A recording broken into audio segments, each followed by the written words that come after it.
ఏం చేసావు? చిక్కుడుకాయలని కట్ చేసి దాంట్లో వేసావా? పీచులు తీసేసి ఉడకబెట్టేసి పచ్చిమిరపకాయ వేస్తాం తిరగమాత వేసి అప్పుడే కాదు.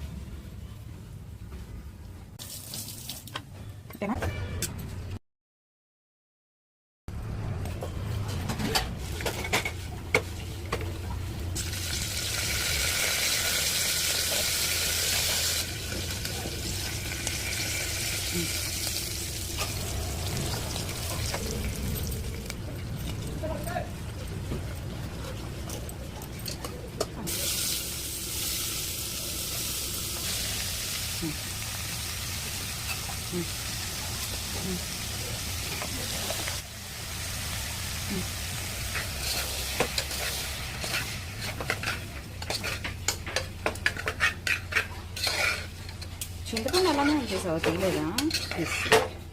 ఎంతసేపు కుంచాలి ఇంకెలాగా? కాసేపు